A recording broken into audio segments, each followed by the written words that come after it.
بيشاركني ان انا اقدم اختي وحبيبتي وحد كده عالم من اعلام الجي اي تي عندنا في مستشفى الاطفال الاستاذ دكتور مروه الديب.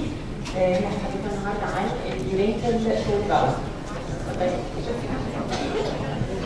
السلام عليكم. I'm very honored to be among you today. ومش مصدقه صمودكم لحد اخر سيشن، دي حاجه لطيفه تخليني اقصر البرزنتيشن على قد ما اقدر عشان ما تعبكوش اكتر. I'll be talking today about neonatal short bowel. What does the future hold? The future holds, inshallah, good things for patients with neonatal short bowel. This is the outline for today. Definition and pathophysiology of short bowel. What determines the intestinal function? The challenging presentations of short bowel and the new era of intestinal rehabilitation programs. Starting with the definition and pathophysiology. Short bowel is not a definition of disease. It's rather an umbrella of conditions, umbrella of diseases. كلهم بيوصفوا loss of function of the GI. ايه هي function of the GI absorption? It is a functional definition of malabsorption of various macro and micronutrients, whatever the cause is. ليه انا حسيت ان ده من افضل الاماكن اللي ممكن اتكلم فيها على الشورت باول؟ لان حقيقي النيوناتال اي سي يو هتفضل هي اكثر الاماكن exactly مصدر البيشنتس with short bowel. من اول ان يكون عندي اساسا loss of the functional mass، يعني البني ادم مخلوق ب loss of functional mass، atresia من اي نوع او حتى gastroschisis، مولود بنورمال length بس يحصل malrotation and twist loss الابزوربتيف فانكشن، بالذات لو حصل catastrophic vascular problem زي mesenteric vascular occlusion. لكن هيفضل the most common cause of short bowel syndrome هي حالات necrotizing enterocolitis. Up to 35% of cases of short bowel comes of survivors of necrotizing enterocolitis. مش بس congenital pathologies هي سبب الشورت باول، ممكن تكون المشكله اي disease في الجي اي تي بوظ الفانكشن، بوظ الابزوربتيف فانكشن بتاعت الجي اي. في السن الصغير قوي بنشوف حالات كتير presented with mucoid bloody diarrhea and severe failure to thrive اللي هي حالات ال very early onset IBD. الانسيدنس of short bowel syndrome 24.5 في 100,000، يعني احتمال الانسيدنس مش كبيره جدا، لكن المورتاليتي ريت عظيمه. المورتاليتي ريت can reach up to 40%. زمان الفيوتشر holds good things زي ما قلت لحضرتك. مش دي المشكله الوحيده في الشورت باول، المشكله الثانيه ان الشورت باول syndrome comes on top of cases of intestinal failure. Intestinal failure معناها ان الجي اي lost the normal function of absorption, cannot maintain the growth, the nutrient, the nutrition and the hydration state of the child or of the infant. مش كل حالات الشورت باول ends in intestinal failure، والintestinal failure مش بس شورت باول، يعني في حاجات تانية كتير جدا ممكن تعمل intestinal failure، لكن short bowel syndrome patients always comes on top of cases of intestinal failure. So it's any disease, whatever the etiology, that disrupts the normal physiology of the intestine, resulting in various nutritional, metabolic, and of course infectious consequences زي ما هنقول بعد شوية. What determines the intestinal function? يعني أنا خلاص دلوقتي I lost part of the intestine, whatever the cause was. What determines the function of the remaining part? يعني أنا أعمل إيه بقى في remaining part of the intestine؟ 3 حاجات. The residual bowel length، قد إيه من الباول لسه موجود وإن شاء الله يشتغل كويس. The degree of intestinal adaptation. Intestinal adaptation دي it's a marvelous process. خليني أنا هحط لها 2 slides كده في الآخر. It's a marvelous process. And then the type of resection. يعني إيه؟ يعني مش بس how much length باقي، ايه اللي باقي؟ The anatomic profile of the part of the intestine which is remaining highly dictates the outcome بعد كده. كلنا بنتولد بسمول intestinal length حوالي 200 او 240 سم، تفضل تكبر تكبر تكبر عند سن 5 سنين يمكن توصل 500 سم، في الادلتود ممكن توصل لحد 700 او 750 سم. الديفينيشن بتاع الناستجن for short bowel disease patients اي بني ادم who lost more than 25% of the intestine بقى short bowel على طول. اي بني ادم who lost more than 20% بقى ultra short bowel. في ارقام ثانيه بس this is مش انا قلت latest لان الريبورت دي كانت في 2016 of the ناستجن depending على فاكتورز كتير، مش بس الليف، كمان عمر العيان، طول العيان اكتر من وزنه كمان. لكن دي الارقام الستاندرد من 2016 للناستجن. تاني determinant زي ما قلت لحضراتكم هو degree of intestinal adaptation, and this is a marvelous process because it can happen the moment the injury occurs. يعني دلوقتي حالا حصلت injury in the intestine immediately try to adapt to the injury. تتadapt ازاي بقى؟ تتadapt structurally، يعني تطول وتدخل وتعرض يعني structural adaptation to increase the length. وكمان it adapts functionally. يعني the actual mass of the digestive enzyme and the carrier proteins increase. This is a very marvelous process that is not time limited. يعني هي هتبدأ من لحظة الانجري وهتكمل إلى ما لا نهاية. إيه هو النهاية بتاعتنا؟ إن الabsorptive capacity is maximized. It's marvelous. يعني بجد process رهيبة جدا of intestinal adaptation، والهدف منها الأساسي إن أنا أوصل لحاجة اسمها enteral autonomy. يعني إيه enteral autonomy؟ يعني أقدر أشفت العيان من parenteral nutrition إلى oral therapy، إلى oral hydration أو enteral therapy. This is the aim of intestinal adaptation is to reach enteral autonomy. ليه كنت بقول لحضراتكم إنه مهم قوي مين اللي باقي من الانتستين؟ لأن اللي باقي لو عنده capacity to adapt بطريقة عالية جدا يبقى أنا كده بوصل العيان لأحسن فرصه مع السرفايفل. الإيليوم has a marvelous capacity to intestinal adaptation. بعد ما كولن آخر حاجة خالص بالduodenal and jejunal. So the ileum دايما هو أحسن حاجة إحنا بنحب نحافظ عليها.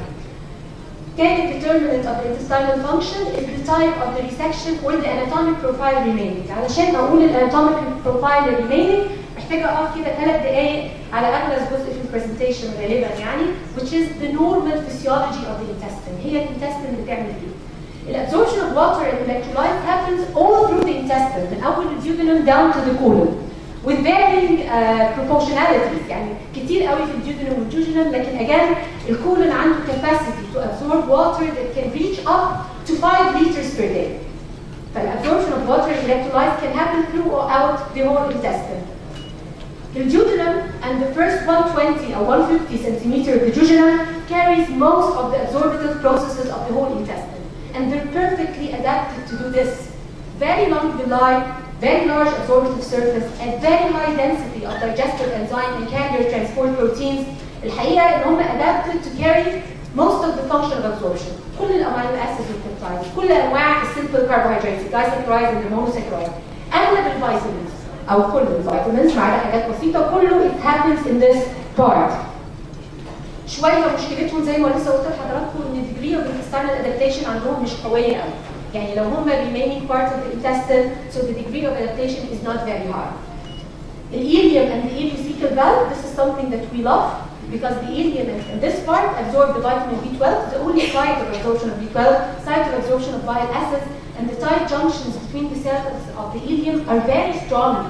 So they don't allow the leakage of any macromolecule. They're very strong. The degree of intestinal adaptation زي ما قلت لحضراتكم وهمية. The ileocecal valve أهميتها إنها it acts as a barrier. Mechanical barrier ما ترجعش البكتيريا of the colon back to the small intestine فما يحصلش small bowel bacterial overgrowth. وbarrier that slows down the passage of the digested food from the small intestine to the colon. فأكنه بيدي العيان وقت عشان ما يحصلش diarrheal motions which are very fast. الكولون أهميته إن it provides length to the remaining intestine. It provides additional length that can reach up to 40 centimeters because it has again a high capacity to adapt. الحاجة الثانية المهمة في الكولون إنه بيعمل حاجة في الفسيولوجي اسمها colonic salvage.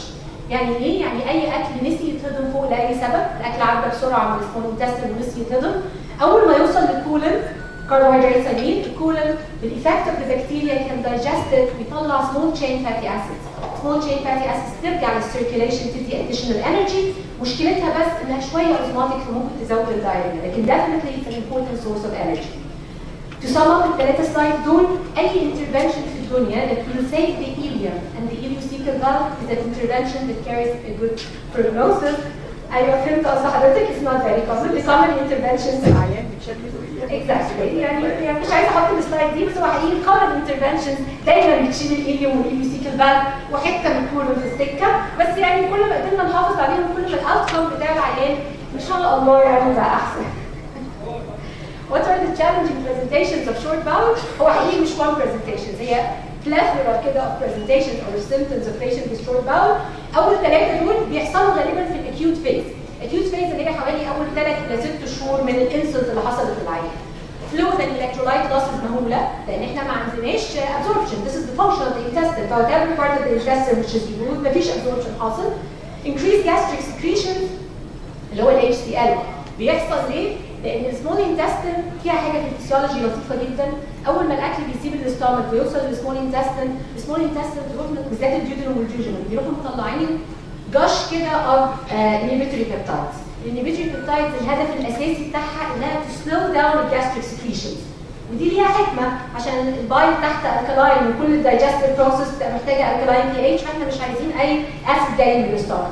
فاول ما الحته دي بتتشال loss of the inhibitory gastric peptide بتخلي الاستومك تتجنن وتقعد تطلع كميه gastric secretions جنان بجد، يعني it can reach up to 4 liters per day.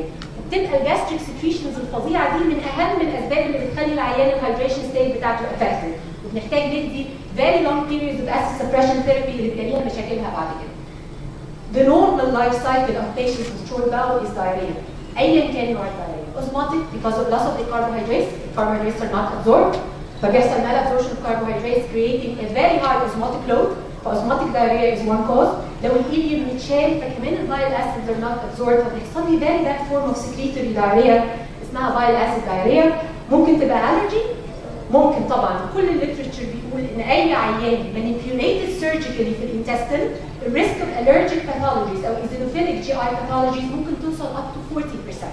ليه؟ لان الانتستينال barrier بتبقى disrupted من العظم والفاصل وكده، الانتستينال barrier بتبقى disrupted. ف all studies reports that there is a higher incidence of allergy in patients who are surgically manipulated. small bowel bacterial overgrowth طبعا واحد من اسباب الدايريا بالذات لو الإيليوسيكال فالف اللي هي بتمنع الانفلكس اوف ذا بكتيريا باك تو ذا انتستين مش موجوده لاي سبب. growth failure طبعا مفيش، ما هو النورمال function of the intestine is to allow for usual growth. لو الانتستين is not carrying out its function الgrowth طبعا بيبقى affected. والusual ان عيانين short bowel بيحتاجوا caloric intake more than 50% of their counterparts نفس السن. العيان لازم هيبقى maintained على parenteral nutrition او حتى enteral. This has complications يمكن اشهرهم البلاسترين catheter bloodstream infection او associated liver failure وطبعا bowel overgrowth. acute phase اول ثلاثه adaptation phase بيبقى فيها growth failure مع شويه complications من اللي فوق. في maintenance phase we have to live and try to minimize the complications of therapy.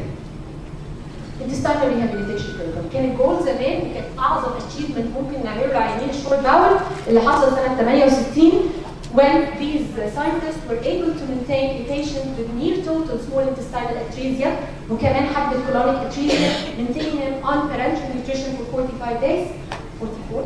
الparenteral nutrition ده ما كانش فيه lipids كان بس معلش 44 days كان glucose 10% and protein ما كانش فيه lipids and eventually the patient died. بعد كده صح اوكي. بعد كده حصل paradigm shift من اوائل التسعينات تقريبا. paradigm shift حصل مع introduction of the intestinal rehabilitation programs. Intestinal rehabilitation programs involves a team. A team at the heart of the team is the neonatologist طبعا and the gastroenterologist, a surgeon, pediatric surgeon, a high qualified nursing help, dietitian, and then support team بقى عبارة عن occupational therapist, speech therapist, social workers, psychiatrists. حاجات كتير مش عندنا underestimated بس مهمة جدا. ده على فكرة المينيمم team postulated by the Incidence في 2016. What are the goals of the intestinal rehabilitation program? Number one is to help the patient achieve enteral autonomy. اللي كنت بقول لحضراتكم عليه ان انا اشيله من parenteral nutrition واخليه enterally supported. So this is number one. To manage complications of fluid and electrolyte losses, extensive gastric secretions, infections، يعني to manage the complications اللي بتظهر في الصورة. واخر حاجة اللي هم كانوا بيحاولوا يبعدوا عنها خالص ان احنا نحاول نinterfere surgically في العيان سواء reconstructive surgeries للintestine او طبعا transplantation. وانا قصدت احط الترانسبلانتيشن في الاخر لان حقيقي ما بقتش الناس تتكلم على intestinal transplantation، الناس بتتكلم اساسا على intestinal rehabilitation without need for transplantation. ازاي نوصل بالعيان لانترال autonomy؟ هيفضل دايما محتاجين parenteral nutrition وده مش السكوب بتاعي النهارده. انا هركز اكتر ازاي نساعد ان احنا نوصل للانترال autonomy بالانترال route the food by the mouth. Enteral feeding should always be number one. Why? Because food in the intestine is the most important trigger for intestinal adaptation. أي أكل جوه الintestine triggers كل growth factors وكل adaptation process to carry on as long as the condition permits طبعا. So enteral feeding or enteral route of feeding triggers the intestinal adaptation. lower cost of course and avoid food aversion اللي هي بعد كده لما الولاد بيكبروا بتفضل مشكله كبيره. Food should always be by the mouth because it's more physiologic, it's more palatable, it's more enjoyable. حتى لو حطينا للعيان pacifier وعملنا non-nutritive sucking. This triggers the degree of intestinal adaptation لأن what triggers the intestinal adaptation مش بس حاجات extrinsic لا intrinsic factors من جوه الجلد كمان. How to provide enteral feeding? It could be tube feeding, and tube feeding is always great. Continuous بيديني calories أكتر و ensure saturation of the carrier proteins طول الوقت لكن it's not physiologic. فممكن يبقى tube feeding continuous أو intermittent أو bolus أو whatever according to the condition. Oral feeding whatever the route. هنا بيبي صغير فبياخد اللبن بكف أو both يعني إيه؟ يعني oral with the mother nutritive non-nutritive sucking at the breast, but we are supplementing with tube feeding as well. So whenever possible, it should be the oral feed. Whenever impossible, because there is a complication, whatever it is, we should not, of course, attempt the oral route. When to start? We should start very early. We should start now. If the condition permits, we should start now. And the magic 3 words is we should start early, slow, and steady. You never stop. You give small amounts and increase in a steady progress. أحلى حاجة في الفقرة دي سواء في النيونات أو في الولاد الأكبر إن we have nothing to measure, nothing to compare to. يعني my patient is my patient. أنا بزود ل my patient the increments بتاعت feeding guided by his own progress. أنا مش عايزة أوصل له حاجة معينة. عندي شوية حاجات تديني impression أنا قربت أعمل له full tolerance ولا لا. الستول output بتاعه بالأسطمي قد إيه؟ عندنا أرقام 10 20 جرام per kg أو 1 to 3 milliliter per kg. الأكمس إن أنا عايزة أوصل العيان إنه يكون بياخد up to 140 كيلو كالوري per kg per day at any time. ما عنديش وقت معين حطه له عشان يوصل له and that's what's good about it. What to feed؟ إحنا بنتكلم عن neonatal period it can always be milk. Human milk is the best of course. لأسباب كتيرة. كمية trophic factors رهيبة. Immunoglobulins كتير. hypoallergenic, less osmotic, protects قوي في الستاديز مش مفهومه ان الاولاد اللي بياخدوا human milk, breast milk يعني they show a lower incidence of intestinal failure associated liver disease. Maybe. Breast milk is always the best سواء كان mother's own milk احنا ما عندناش human milk بس الستاديز بتقول ان whatever form of breast milk given to the infant it has a better result.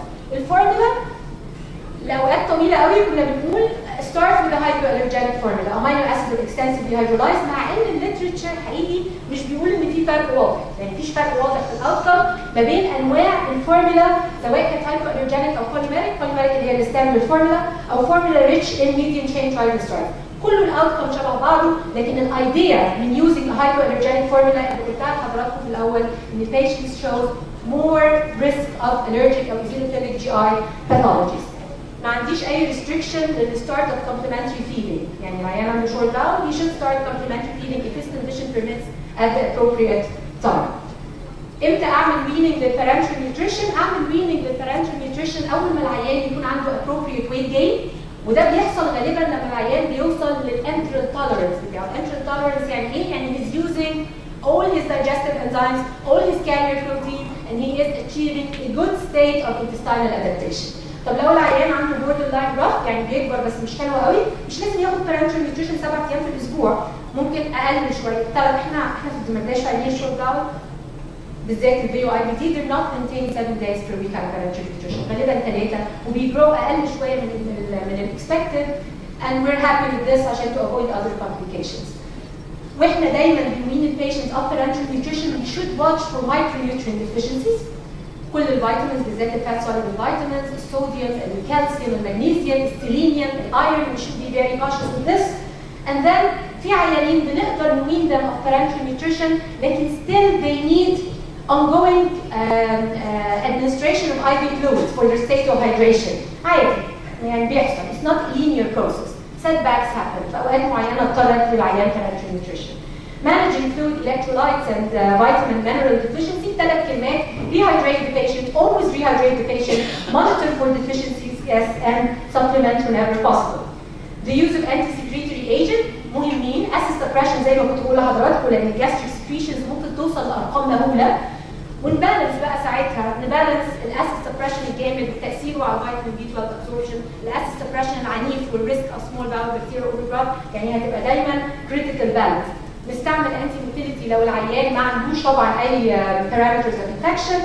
سوماتوستاتين انالوج زي الاوكتيريوتايد عشان تقلل الجاستريك سكريشن، بس تيك كير لان الاوكتيريوتايد بيقلل الانتستينال ادابتيشن. مع ان البروبايوتكس تبان هي الهوب اللي وعدتوا حضراتكم بيه في الاول، لكن اتس نوت ذا هوب، لان كل الستاديز على يوز البروبايوتكس في عيانين الشورت باول have inconsistent evidence. لكن this is the hope اللي هنقطع عنه بالظبط دلوقتي. The hope is the use of the FDA approved tetraglutide اللي هو glucagon peptide 2 analog released from the L cells of the intestine. FDA approved for use of infants من عمر سنه دلوقتي بس يكون وزنهم اكثر من 10 كيلو في course of 12 weeks. بيتاخد subcutaneous and it has a very good results. غير كل اللي بقوله خلاص very good results. Surgery, the need for surgery هتفضل للعيانين اللي عندهم life threatening complications او العيانين اللي ما عندهمش access خلاص IV access او العيان عايز كده، العيان مش مستحمل the lifestyle of parenteral nutrition every now and then. دي المفاجأة ان this person in the mid-30s is Andrea Velinsky. Andrea Velinsky is the founder of the Short Bowel Foundation. He is a survivor of short bowel, born with only 10 centimeters of intestine, no ileocecal bowel that we love, and he grows into a fine gentleman, raising support and funds for short bowel patients everywhere. Thank you very much. ده حقيقي. It's too complicated.